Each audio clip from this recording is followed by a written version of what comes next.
Drunk. Drunk. Drunk. Drunk. Drunk. Drunk. Drunk. Drunk. Drunk. Hammered drunk. Drunk. Drunk. Drunk. Drunk. Drunk. Drunk Trade of the Week. This week's comes to us from Twitter. Richard Sickles, welcome from our regular routine chat and into the show itself. So Richard says, well, I did it. I woke up to this email after I made a drunken trade offer. The email, listener, is the nice little recap you get from MFL saying what trade was completed. He says, am I one of you now? Just based on this trade. So the trade itself, coming from Richard, this was, and by the way, I had to get clarification on what type of a league this is. This is a one quarterback, non-premium, so nothing special with tight ends, full PPR. This was after a half bottle of Bacardi Limon and Coke. Woo. Richard, you know, they only give you one of those livers, so be cautious with it, my friend. But this is the trade that he actually did. It was him sending away George Kittle, a 2023 first-round pick, and a 2023 third-round pick, and in return, getting Allen Robinson and Juju Smith-Schuster. I don't know, Dustin.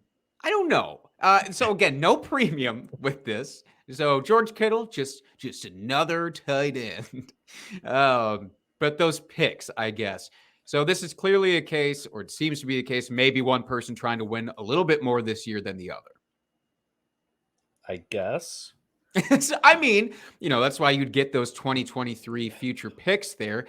So my question is, Allen Robinson, how high are you on him? Because that is what hinges on this trade for me. If you believe that he is a win now piece for you, it's a totally different vibe. So let me start with the one thing I really like about this trade. And it's the name, the Ginger Beard Man. I love that. I think that is clever. Kudos to that team name. I freaking love that. So that's the good news about this trade. Okay. Getting back to your question, Allen Robinson, I feel like Allen Robinson and Juju can both be very good assets for you.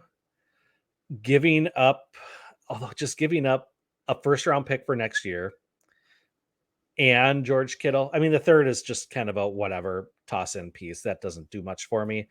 But George Kittle and a first for both those players. I mean, I just don't see the payoff there.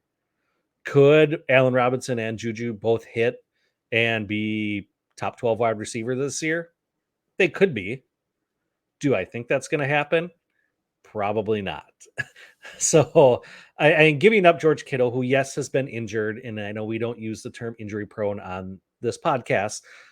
But he tends to miss a couple games, at least each season, but still very young, still a great tight end. You know, he's going to be involved in that offense. And then the very coveted 23 first round draft pick. I just don't see where you can balance this equation at all. Does it change your opinion at all if we remove that 2023 third? Does that really level the playing field here for you? You could throw the 23 third on the other side and it still wouldn't even out this trade. Yeah, for me, you know, and I am higher than most on Allen Robinson. Maybe his name will come up again later in the episode. Who knows? But I am higher, I think, than most, or at least than consensus for Allen Robinson this year. Like, I think a top 24 finish, very easy for him. Top 20, also very easy. I think where I get caught up is, you know, Robert Woods, who knew this offense very well, kind of topped out as about a wide receiver 12, wide receiver 13 before his injury last season. Allen Robinson, a lot has to go his way to get up to that point. So I'm a little scared too.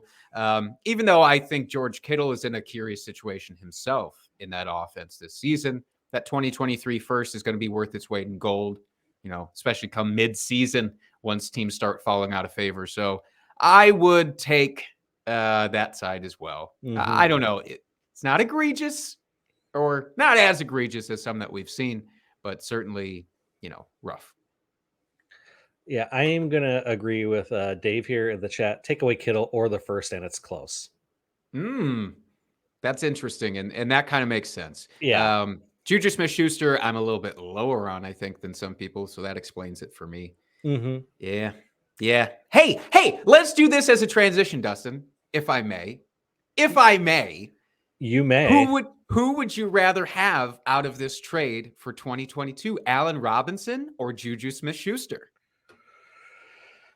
I'm gonna say Juju. Okay. Only because I think his ceiling is better than Allen Robinson's. We've seen Juju do it in the past where he has been a top 12 wide receiver. I know Allen Robinson has done it as well. And he's done it with a lot worse quarterbacks. However, Allen Robinson is probably playing on the most talented team he's ever been on, as far as other complementary receiving pieces, For sure. where there's a lot of question marks in KC outside of Travis Kelce at this point of who could be that lead receiving option. So that's why I lean Juju in this case. Totally a ceiling play. Yeah, I don't hate that. For reference, wide receiver 29 in ADP in full PPR is Allen Robinson. Wide receiver 34 is Juju. So they are fairly close. That's why I was curious. I think I would still give the edge to Allen Robinson. I'm just really, really hoping for that bounce back this year. But yeah, a good trade, Richard. Thank you for supplying that to us. And listeners, please supply your trades. We might consider them more favorably than we did that one. Hard to say, though.